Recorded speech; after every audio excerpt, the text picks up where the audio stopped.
हमारे कक्षा 7 के प्यारे बच्चों, शुभाशीष। मैं डॉक्टर स्मिता सिंह आपको सामाजिक विज्ञान पढ़ाऊंगी। सामाजिक विज्ञान में आज हम इतिहास पढ़ेंगे। इतिहास में हमारा पहला पाठ है इस्लाम का भारत में आगमन। ठीक है बच्चों, अब ये पहला पाठ हमारा इस्लाम का भारत में आगमन। इस पाठ को पढ़ने का हमारा उद्देश्य क्या है? ठीक, तो इसमें ये उद्देश्य क्या है कि हम इस पाठ को पढ़ के कुछ जानेंगे। क्या जानेंगे? भारतीय एवं अरबी संस्कृतियों का प्रभाव एक दूसरे पर। दूसरा है अरबों के रीति रिवाज और धर्म के बारे में। फिर अरबों का रहन सहन और फिर भारतीय साहित्य का अरबी भाषा में अनुवाद। ये हम पढ़ेंगे इस चैप्टर में। ठीक है, तो हुआ क्या बच्चों, जब अरबी लोग भारत आए तो वे अपने साथ वहां के यानी अरब के रीति रिवाज व धर्म, धर्म कौन सा? इस्लाम, अपने साथ लेकर आए। ठीक है, तो इस्लाम के बारे में पहले हम समझेंगे। इस्लाम का उदय अरब देश में हुआ। धीरे धीरे पूरे विश्व में इसका प्रसार हो गया। 7वीं शताब्दी में भारत पर अरबों के आक्रमण के बाद भारतीय लोग इस्लाम से परिचित हुए और धीरे धीरे इस्लाम लोग भारतीय संस्कृति का अंग बन गए। तो ये था इस्लाम धर्म का भारत में आगमन। अब इसमें बच्चों हम बताएंगे कि जब इस्लाम धर्म भारत में आया तो पहले आप ये समझिए कि इस्लाम का उदय हुआ कहाँ। तो कहाँ हुआ हमने भी बताया, अरब देश में। कैसे हुआ? अब अरब देश में एक मक्का नामक जगह था। उस मक्का नामक देश में, जो मक्का नामक शहर था, उस शहर में हजरत मोहम्मद साहब नामक व्यक्ति का जन्म हुआ था। ये हजरत मोहम्मद साहब जो है, जब इनका जन्म हुआ तो उस समय अरब में छोटे छोटे कबीले रहते थे। ये कबीले, इनके अपने अलग अलग देवी देवता थे और ये आपस में लड़ते रहते थे एक दूसरे से। प्रेम भाव बिल्कुल नहीं था। ऐसे में हजरत मोहम्मद साहब ने लोगों को प्रेम, आपसी सौहार्द और भाईचारा की शिक्षा दी। लोगों को एकता के सूत्र में बांधने का प्रयास किया। हजरत मोहम्मद साहब ने कहा, ईश्वर यानी अल्लाह एक है और हजरत मोहम्मद साहब उसके पैगंबर हैं। हम सब उसके बंदे हैं, हमें एक साथ मिलकर रहना चाहिए। तो शुरू में तो लोग इनकी बातों का विरोध कर रहे थे और यहाँ तक कि इतना विरोध हुआ इनका कि इनको सन 622 ईस्वी में मक्का छोड़कर मदीना जाना पड़ा।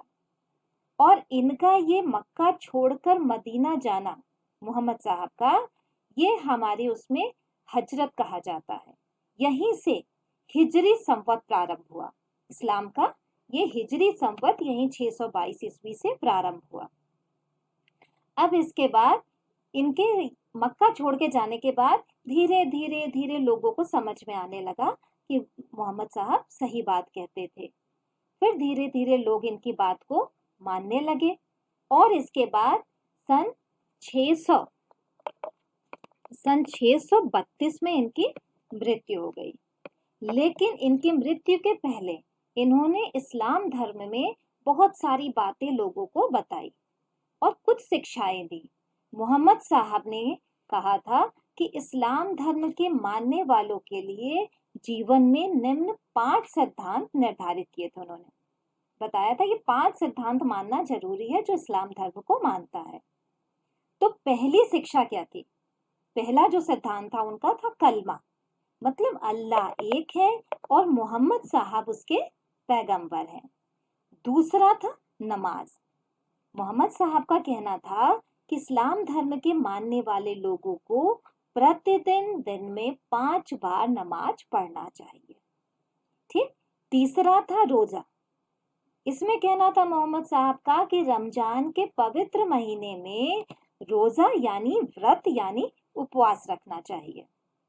चौथा है ज़कात, अपनी उपार्जित आय का 40वां हिस्सा। मतलब उपार्जित आय क्या है? आपकी जो आय है, जो कमाते हैं, इस्लाम धर्म के मानने वालों को कहा जो आप जो कमाते हैं उसका 40वां हिस्सा, 40वां भाग गरीबों की सहायता के लिए देना। ठीक। और लास्ट था 5वां हज। पूरे जीवन में इन्होंने कहा था कि अपने पूरे जीवन में एक बार मक्का की तीर्थ यात्रा करनी चाहिए। ये थे मोहम्मद साहब की शिक्षाएं, जिसमें इन्होंने 5 सिद्धांत बताए थे। अब आगे हम देखेंगे कि इस्लाम धर्म का जो है भारत में आगमन कैसे हुआ। ये तो हो गया कि इस्लाम धर्म का उदय अरब में हुआ। अब बच्चों आप सोच रहे होंगे कि भारत में कैसे आया, तो इसके कई कारण थे। पहला था अरबों के आक्रमण से। तो पहला आक्रमण, पहला जो है अरब के पहले जो है ये थे खलीफा उमर। पहला जो है खलीफा उमर सन 636 ईस्वी में भारत के पश्चिमी तट पर आए और यहाँ पर आक्रमण किया उन्होंने। ठीक। लेकिन वो सफल नहीं हुए। इसके बाद सन 712 ईस्वी में मोहम्मद बिन कासिम ने भारत पर आक्रमण किया। कहाँ किया? सिंध पर।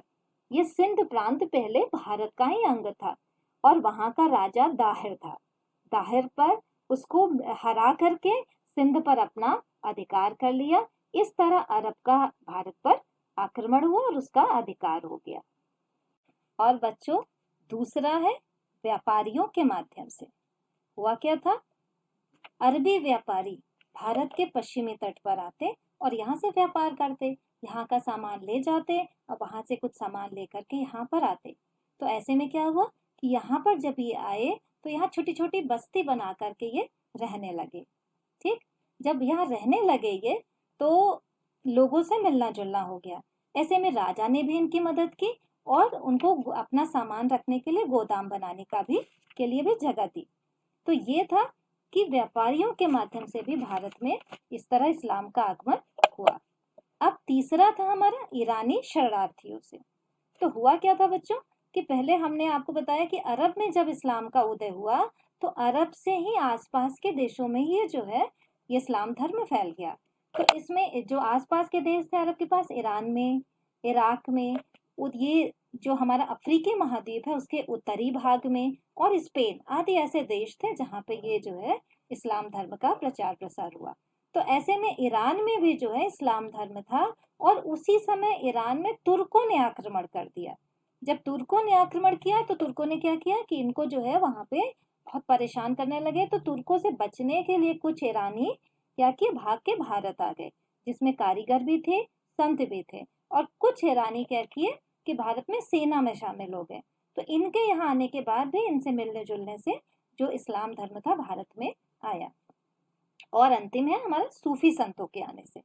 तो 12वीं से 16वीं शताब्दी के बीच में बहुत सारे जो है संत हुए थे जो लोगों को भक्ति के भाव बताते थे, भक्ति की बातें बताते थे, जिसमें कबीरदास थे, रामानंद थे, तुकाराम थे।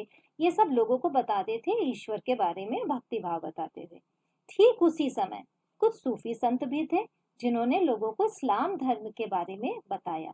जैसे पंजाब के बाबा फरीद, अजमेर के मुइनुद्दीन चिश्ती और दिल्ली के निजामुद्दीन औलिया। ये ऐसे सूफी संत थे जिन्होंने लोगों को इस्लाम धर्म के बारे में बताया।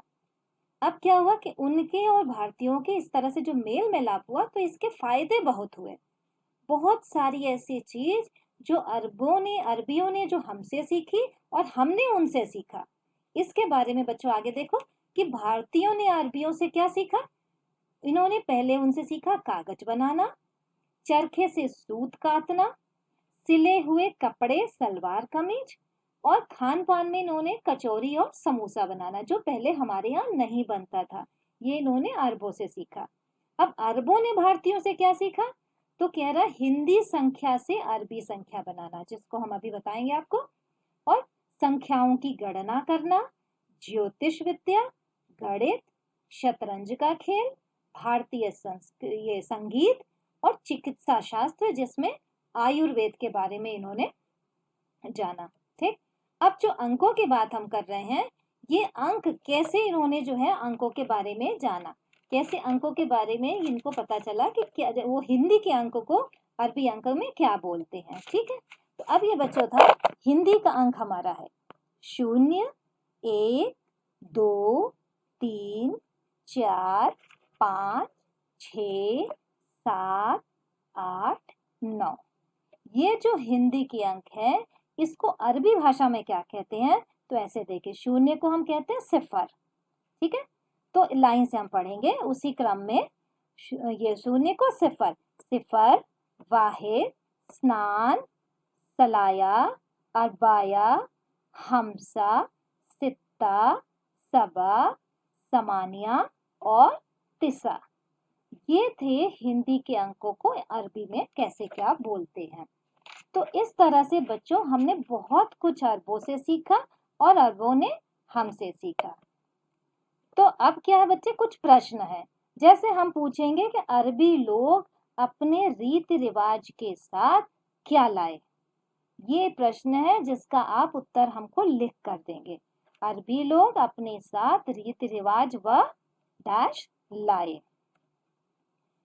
दूसरा,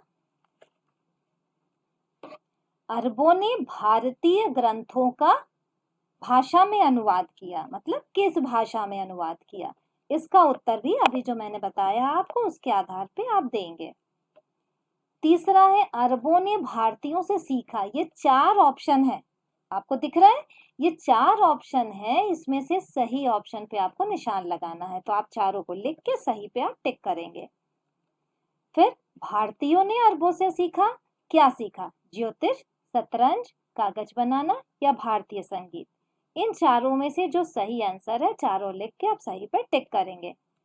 तो इस तरह बच्चों इस पाठ को पढ़ के, अभी हमने पूरा पाठ नहीं पढ़ाया है, आधा जितना पढ़ाया है उसमें इस पाठ को पढ़ के आप समझे कि क्या क्या सीखा आपने। तो हमने सीखा भारतीय एवं अरबी संस्कृतियों का एक दूसरे पर प्रभाव, फिर अरबों के रीति रिवाज और धर्म, अरबों का रहन सहन, भारतीय अंकों का अरबी भाषा में अनुवाद। तो ये हमने इतनी बातें अभी तक इस आधे पाठ में सीखी। इसका अगला हम आपको अगले वीडियो में बताएंगे। तब तक आप अपनी तैयारी करेंगे और प्रश्नों के उत्तर ढूंढ के लिख कर रखेंगे। धन्यवाद।